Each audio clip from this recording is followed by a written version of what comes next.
India voice, आपकी सोच, आपकी आवाज। बेहद स्वागत आप सभी का। मैं आपके साथ अब्दुल नबी हसन। खबर झारखंड देखना शुरू कर चुके हैं आप। झारखंड की अहम खबरों पर डालते हैं विस्तार से नजर।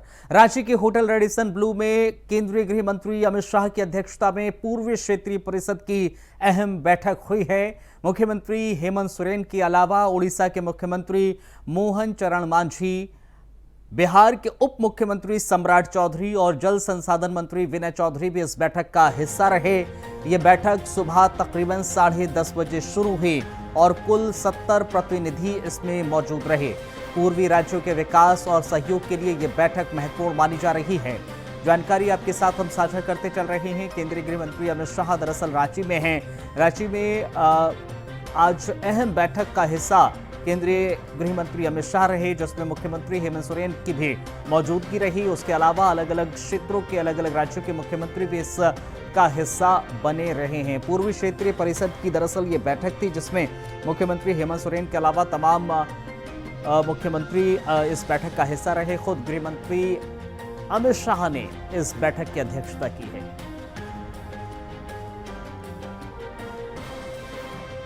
तो आपको जानकारी साझा करते चले। केंद्रीय गृह मंत्री अमित शाह दरअसल रांची में ही हैं। पूर्वी परिषद की अहम बैठक है।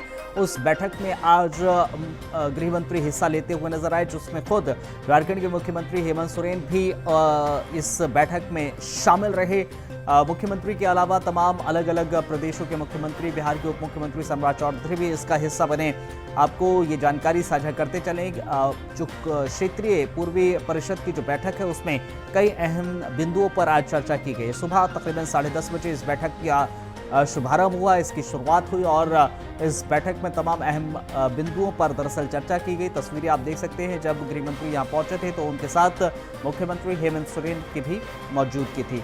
आज इस खबर पर और ज्यादा जानकारी के साथ स्टेट हेड हमारे साथ रांची से नौशाद कादरी इस समय जुड़ गए हैं। नौशाद, जरा डिटेल दीजिए आज के इस बैठक को लेकर, क्या कुछ महत्वपूर्ण रहा है आज जब गृह मंत्री अमित शाह रांची में थे और इस बैठक का हिस्सा बने? बिल्कुल अब्दुल, देखिए ये बैठक बहुत महत्वपूर्ण मानी जा रही है। जो भारत के पूर्वी क्षेत्र हैं, खासकर उड़ीसा, बंगाल और बिहार, जो तालमेल के साथ चलते हैं केंद्र सरकार के साथ, उसको लेकर ये बैठक आयोजित है।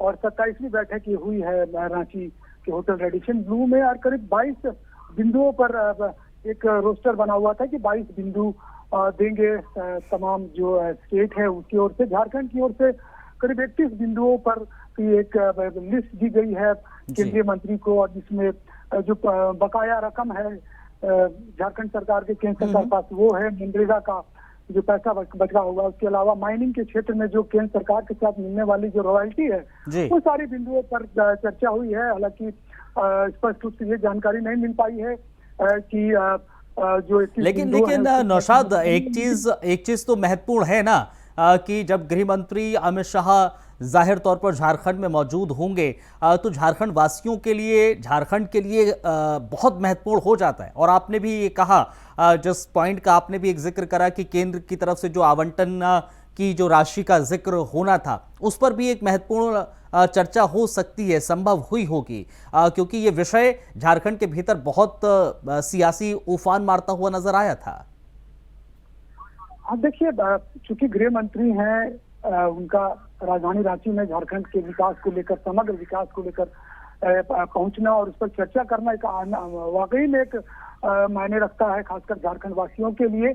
और जब वो कल रात में करीब 10 बजे के आसपास वो रांची पहुंचे, सुबह जो बैठक शुरू हुई तो उसमें मुख्यमंत्री के अलावा यहाँ के वित्त मंत्री राधा प्रेम किशोर भी मौजूद थे, और खासकर कई IAS मुख्य सचिव थे। उसके अलावा जो वरीय पदाधिकारी हैं झारखंड सरकार के, वो मौजूद थे, जो यहाँ के समस्याओं को लेकर अवगत करा रहे थे। आपको पता होगा अब्दुल कि झारखंड में पलायन सबसे बड़ी समस्या है। एक तरह की कह सकते हैं कि पलायन सबसे बड़ी समस्या। नक्सल, हालांकि नक्सल की कमर टूट चुकी है यहाँ पर, लेकिन फिर भी नक्सल एक समस्या बनी हुई है।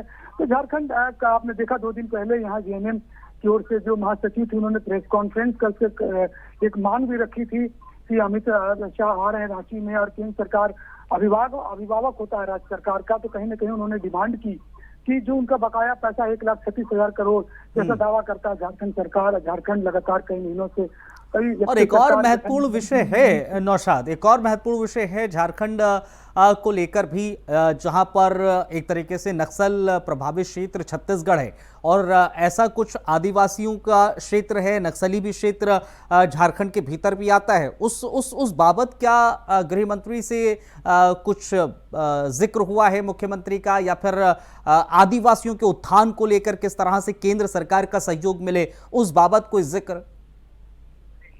देखिए, जो एजेंडे होते हैं अब्दुल, वो बंद लिफाफे में जाते हैं और वहाँ दिल्ली में वो लेकर जो को प्रतिनिधि करते हैं, जैसे अमित शाह कर रहे हैं, केंद्रीय गृह मंत्री हैं, वो लेके वहां से चले जाएं। वहां पर नीति आयोग की टीम आपसे 2-3 महीने पहले आई थी रांची में। तो जाहिर सी बात है, झारखंड के विकास को लेकर केंद्र सरकार लगातार सजग है और प्रयासरत है। और इसी को लेकर जब नीति आयोग की टीम यहाँ से गई, उसके बाद से ठीक 3 महीने के बाद ईस्ट जोन काउंसिल की बैठक जिसमें अमित शाह आते हैं, तो कहीं ना कहीं जो झारखंड, बिहार और बंगाल, ये सारे जो है आपस में जुड़े हुए स्टेट हैं। आप देख सकते हैं कि झारखंड से जुड़ा हुआ बिहार है, बिहार से जुड़ा हुआ उड़ीसा है, उड़ीसा से झारखंड जुड़ा हुआ बंगाल है। तो कहीं ना कहीं सारे सीमावर्ती क्षेत्र एक में आते हैं। और जो समस्याएं हैं कमो बेश यही है। नक्सल क्षेत्र सबसे ज्यादा समस्याएं है। झारखंड से लगभग अब नक्सल का सफाया हो चुका है, लेकिन छत्तीसगढ़ और बिहार में कहीं ना कहीं कुछ ऐसे जगह पर है जहाँ पर नक्सली पनप रहे हैं। अब उनके कमर टूट रहे हैं, लेकिन वो बुझता चिराग कहते हैं कि फपकता है, उसी को लेकर उन लोग कहीं ना कहीं। लेकिन नौशाद एक चीज इस बैठक में देखने को मिली, क्योंकि पूर्वी क्षेत्रीय परिषद की ये बैठक थी, अलग अलग राज्यों के मुख्यमंत्री या फिर वहां के प्रतिनिधि इसमें शामिल होने थे, बिहार से भी आए हमने देखा, लेकिन पश्चिम बंगाल से क्या प्रतिनिधित्व किसी ने यहाँ पर किया?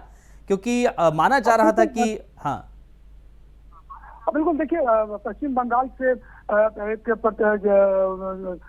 राजनीतिक दल से एक लोग आए थे, लेकिन उसकी जानकारी अभी नहीं मिली है। हालांकि 3 जगह से स्पष्ट जानकारी मिली है कि 3 जो बिहार से सम्राट चौधरी उप मुख्यमंत्री हैं, झारखंड से भी लोग हैं, और मोहन मांझी जो हैं आपको उड़ीसा के सीएम, वो आए हुए हैं। लेकिन बंगाल की ओर से भी एक प्रतिनिधिमंडल, राजनीतिक प्रतिनिधिमंडल यहाँ पहुंचा है। हालांकि उनकी ओर से कितने एजेंडे दिए गए उस पर अभी जानकारी नहीं मिली है।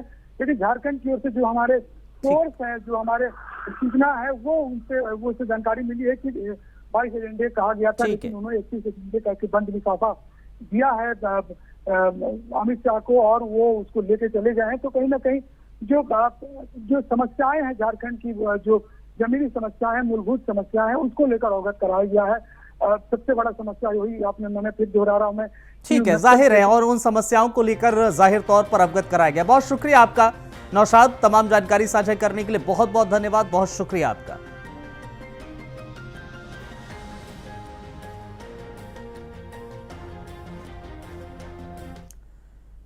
जमशेदपुर में साइबर ठगी का नया मामला सामने आया है। जिला प्रशासन पूर्वी सिंहभूमि ने जानकारी दी है कि अज्ञात व्यक्ति उपायुक्त के नाम और प्रोफाइल फोटो का उपयोग करते हुए व्हाट्सएप के जरिए पैसे भेजने के लिए दबाव बना रहा था।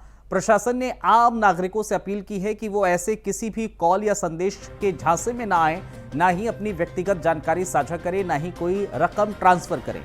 यह एक सुनियोजित साइबर फ्रॉड है, इसलिए सतर्क रहना बेहद जरूरी है।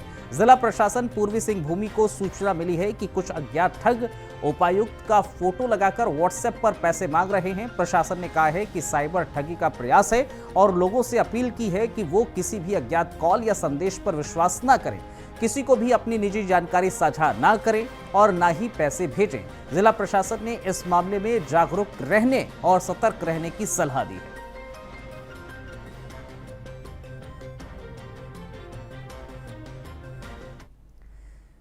जमशेदपुर के आसपास सरायकेला खरसावा जिले में पिछले 7 दिनों से लगातार बारिश के कारण खरकाई और स्वर्णरेखा नदियों का जलस्तर तेजी से बढ़ा है।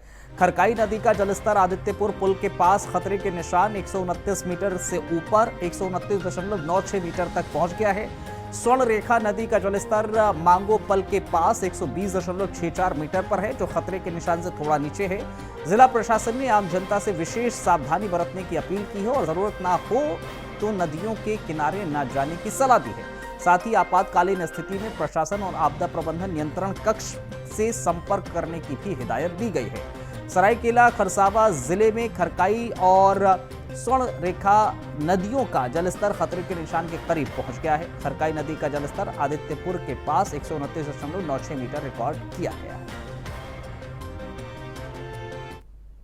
लगातार बारिश को लेकर पुलिस में दिशा निर्देश लगातार निर्गत है और सभी पदाधिकारीगण जिनका दायित्व दिया गया वो अपने दायित्व को की परिपूर्ति कर रहे हैं और स्पेशली बिजली विभाग को और पर्टिकुलरली की और साथ में जो लोग नदी के किनारे रह रहे हैं जहाँ पानी भरने का आशंका है उनको भी लगातार वार्न किया गया पहले भी और पूर्व में भी हम लोगों ने जो सेफ हाउस उनको चिन्हित किए हैं कि जस्ट इन केस यदि पानी भर जाता है तो उनको।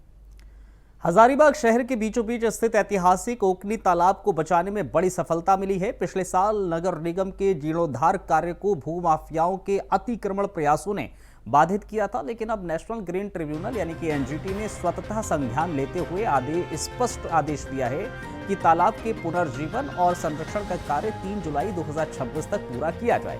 एनजीटी ने हजारीबाग के जिला दंडाधिकारी को इस जिम्मेदारी का निर्वहन सुनिश्चित करने को कहा है। इस लड़ाई में रिटायर्ड डीडीसी गोपाल राय और पत्रकार नीलेंदु जयपुरिया की भूमिका अहम रही है, जिन्होंने अदालत से लेकर सुप्रीम कोर्ट तक संघर्ष किया। गोपाल राय ने इस कार्य के लिए अपनी पेंशन का उपयोग किया है। नीलेंदु जयपुरिया ने भूमाफियाओं की साजिशों को उजागर किया। अब जिला प्रशासन तालाब को शहर की धरोहर के रूप में पुनर्जीवित करने की दिशा में तेजी से काम करेगा।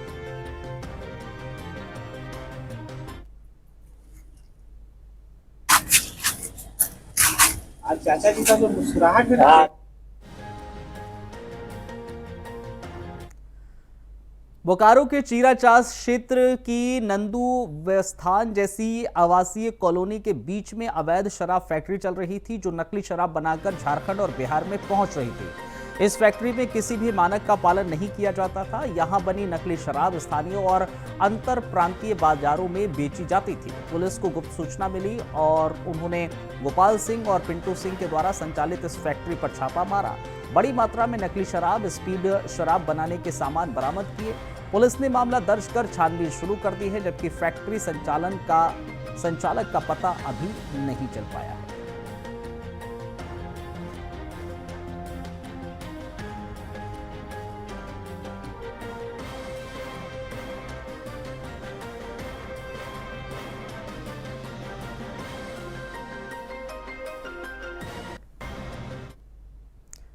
अगर आप जमशेदपुर से जादूगोड़ा या जादूगोड़ा से जमशेदपुर जा रहे हैं तो सावधान हो जाइए, क्योंकि हितकू पंचायत के पास में घोड़ाडीह के पास बने पुलिया के बगल की मिट्टी धंस गई है, जहां फिलहाल एक टैंकर फंसा हुआ है। इस कारण राहगीरों और वाहन चालकों के लिए पार होना बड़ी चुनौती बन गया। बाइक सवार यहां उतरकर और बस सवारी उतारकर किसी तरह इस खतरनाक स्थान को पार कर रहे हैं। वहीं कार चलाना भी मुश्किल हो चला है। स्थानीय जनप्रतिनिधियों का कहना है कि इस पुलिया को बनाने वाला ठेकेदार सड़क को पुल से नहीं जोड़ा, बल्कि मिट्टी भरकर ही छोड़ गया। लगातार शिकायतों के बावजूद अभी तक कोई सुधार नहीं हुआ है। भारी बारिश की वजह से रोड की हालत और खराब हो गई है, जिससे लोगों को चलना और वाहन पार करना मुश्किल हो गया है।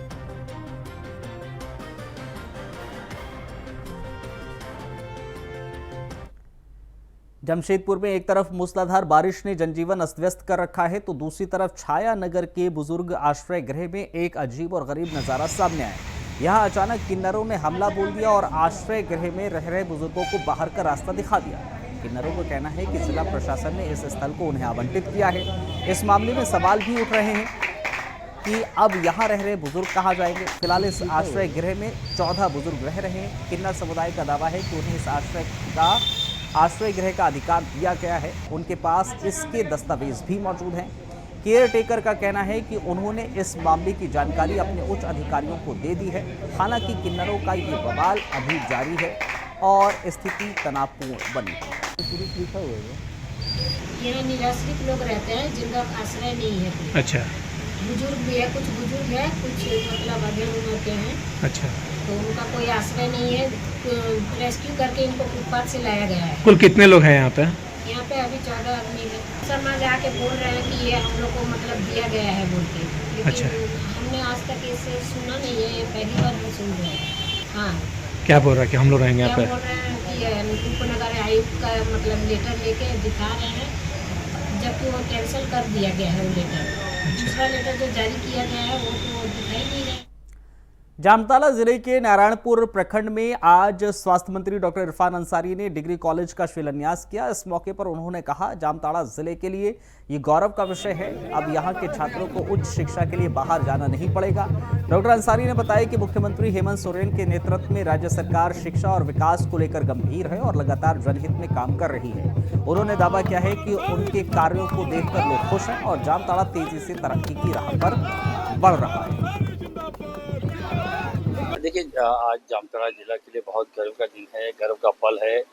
गर्व का ये कहिए कि एक उत्साह आपने देखा आज हजारों हजार की संख्या में लोग का आना क्या दर्शाता है कि बच्चे चाहते हैं, माताएं चाहती है, अभिभावक चाहते हैं कि इनके बच्चे भी शिक्षा लें, डिग्री कॉलेज यहाँ खुले।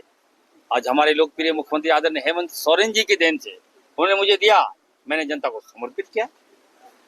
भाजपा 18 साल आज की कुछ नहीं दिया, कुछ समर्पित नहीं हुआ। आज मुझे मिल रहा है, मैं दे रहा हूँ। निश्चित तौर पर वरदान है, यहाँ के लोगों के लिए वरदान है, जामताड़ा जिला के लिए वरदान है। हमारे बच्चे अब दूसरे राज्य में नहीं पढ़ेंगे, दूसरे जिला नहीं जाएंगे। बच्चे जाने के अभाव में अपनी पढ़ाई रोक देती थी, शिक्षा रोक देती थी। अब शिक्षा नहीं रुकेगा। जामताड़ा पहले मैं कहना चाहता हूँ सांप की नगरी से जाना जाता था, उसके बाद साइबर की नगरी से, और अब विकास इरफान अंसारी के नाम से जामताड़ा जाना जा रहा है। आज देखिए, शिक्षा के क्षेत्र में एकदम व्यापक क्रांति, मेडिकल के क्षेत्र में राज्य में क्रांति, और खाद्य आपूर्ति, कोई व्यक्ति भूखा नहीं है। बताइए, एकदम पीडीएस को मजबूत कर दिया हूँ, स्वास्थ्य को मजबूत कर दिया हूँ। लोग खुश हैं, लेकिन एक वर्ग दुखी है, वो है भाजपा। कोई हुआ है डैम केयर में भाजपा, इसको दिन रात Irfan phobia, Babulal ji Irfan phobia, Raghubar Das ji Irfan phobia, Bhanu Irfan phobia, CP Singh Irfan phobia, जितना लोग सब इरफान फोबिया ग्रस्त हो गए, क्रिटिसाइज करने लगे। इसका मतलब विकास हो रहा है। ये काम इरफान अंसारी करेगा। स्वास्थ्य एकदम मजबूत स्वास्थ्य व्यवस्था ग्रामीण से लेकर शहर तक हम कर रहे हैं। मेडिकल कॉलेज, साथ ही साथ स्पेशलिस्ट हॉस्पिटल, पंचायतों में हॉस्पिटल, सब सेंटर, दवाई मुफ्त, एक्सरे मुफ्त, अल्ट्रासाउंड मुफ्त, हर जगह एकदम IT technology, AI technology, robotic सब मैं ला रहा हूँ। वेट एंड वॉच, सबका इलाज होगा। और स्पेशली भाजपा को बुलाऊंगा और उनको मैं दिखाऊंगा, जितना क्रिटिसाइज करते हो बंद करो और अच्छे काम में सपोर्ट करो। खबर बुंडू से है, जहां पर रेलाडीह पुल भारी बारिश की वजह से पूरी तरह से जलमग्न हो गया। इसके चलते बुंडू राहे और पतराहातू और बंता सहित सैकड़ों गांवों का एक दूसरे से संपर्क टूट गया। सुबह से ही ग्रामीण दोनों पुल के पास खड़े होकर पानी उतरने का इंतजार करते नजर आए। लोगों को काफी परेशानियों का सामना करना पड़ रहा है। रेलाडीह पंचायत के मुखिया सिद्धार्थ मुंडा ने मौके पर पहुंचकर स्थिति का जायजा लिया। उन्होंने कहा कि ये पुल कई दशक पुराना है, हर साल बारिश के समय डूब जाता है, जिससे ग्रामीणों को परेशानियों का सामना करना पड़ता है। उन्होंने विभाग से पुल की ऊंचाई बढ़ाने की मांग की है, ताकि बरसात के मौसम में लोगों का आवागमन प्रभावित ना हो। आज हमारे यहाँ ग्राम पंचायत रेलाडीह में बुंडू राहे बंता पथ पर बने पुल के ऊपर से पानी बह रहा है, जिससे जो पिछले दिनों से लगातार जो बारिश हो रही है, उसके कारण ये पुल का निर्माण जो है पुनः होकर इसकी ऊंचाई को बढ़ाया जाए, जिससे जो आवागमन इस तरह के बारिश के कारण बाधित हो जाता है, उसे सुचारू रूप से हम लोग। रांची जिले में लगातार हो रही बारिश के कारण जनजीवन अस्त व्यस्त हो गया है। जिले के लगभग सभी जल स्रोत, नदी नाले उफान पर हैं। कई स्थानों पर सड़कों पर पानी भर चुका है। सबसे ज्यादा परेशानी राहे में देखने को मिल रही है, जहां सताकी पुल पूरी तरीके से पानी में डूब गया। तेज बहाव के कारण पुल का एक हिस्सा नजर भी नहीं आ रहा है, जिससे आवागमन पूरी तरह से ठप हो गया है। स्थानीय लोगों ने बताया है कि ये पुल रांची और राहे को जोड़ने वाला एक प्रमुख मार्ग है, जो अब जलमग्न हो चुका है। प्रशासन ने लोगों से आग्रह किया है कि इस मार्ग से फिलहाल यात्रा न करें, वैकल्पिक मार्गों का उपयोग करें।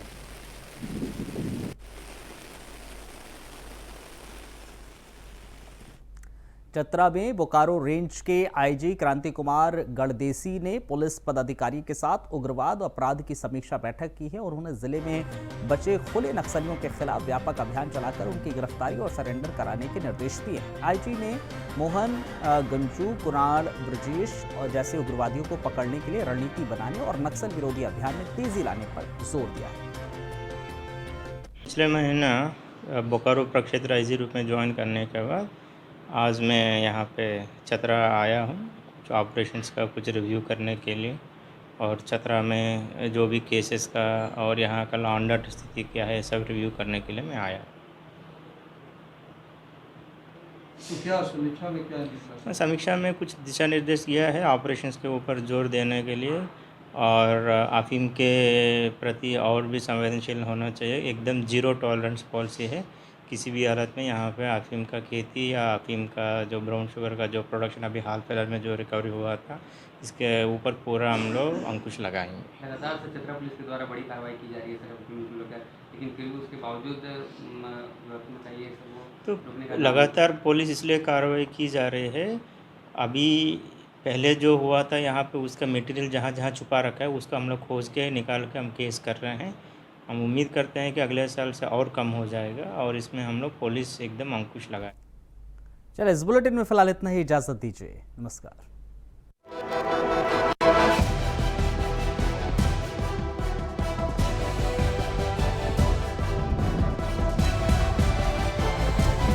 इंडिया वॉइस, आपकी सोच, आपकी आवाज।